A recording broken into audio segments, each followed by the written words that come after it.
And Eric will come and join us in a few minutes. Well, thank you all for joining us here today.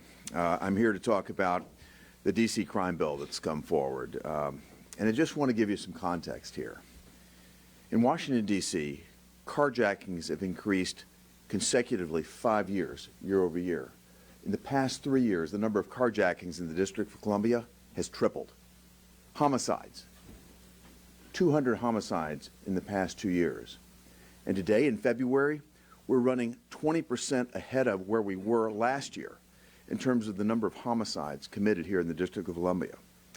Sexual abuse is up 82%, motor vehicle theft up 96%, and property theft in general is up 19%. Violent crime has become an epidemic in this country. And the District of Columbia is no exception to this epidemic. We're seeing a crime wave here, and Americans from across the country come to visit the District of Columbia. This is the federal district. This is a place where I had, just this morning, 75 of my constituents in to visit. They view the capital of their nation as a place that should be sacrosanct and a place that should be safe. Yet unbelievably, despite this crime wave that's underway, the need to get tougher on crime, obviously, the District of Columbia Council recently passed legislation to reduce penalties for many violent criminal offenses right here in the district, including carjackings, robberies, and even homicides. Primarily, the bill eliminates mandatory minimum sentencing requirements, and it reduces maximum penalties for serious offenses. Recognizing that Washington, D.C. citizens and visitors want safer streets, Mayor Bowser actually vetoed this legislation. But the D.C. Council overrode her veto. Reducing penalties for violent crime in the midst of an ongoing crime wave obviously sends the wrong message. It will only serve to embolden criminals who are on a massive spree right here in Washington with carjackings, assaults, and homicides. As Mayor Bowser put it in vetoing the bill, this bill does not make us safer. Well, I couldn't agree more. That's why I'm leading the Senate resolution to block this bill under the D.C. Home Rule Act.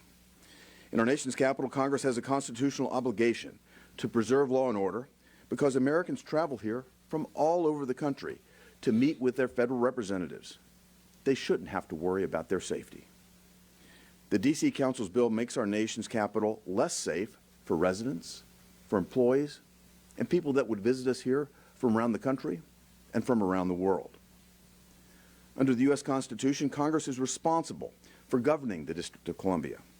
Some of that authority has been delegated to the D.C. government, but Congress retains the authority to review and to take action on D.C. laws. This resolution passed with significant bipartisan support in the House. In fact, every Republican and 31 Democrats voted to support this bill in the House of Representatives. The 31st Democrat actually had been mugged in her apartment that morning before coming over to cast the 31st vote in favor of this resolution. I implore my colleagues on both sides of the aisle to join this effort. Let's send our resolution to disapproval to President Biden's desk. I can't believe that President Biden wants to encourage more crime here in the District of Columbia. Combating crime should not be a Republican or a Democrat issue. It should be a common sense issue, a bipartisan issue. So thank you. I'd like to introduce Senator Braun now, who would like to speak next.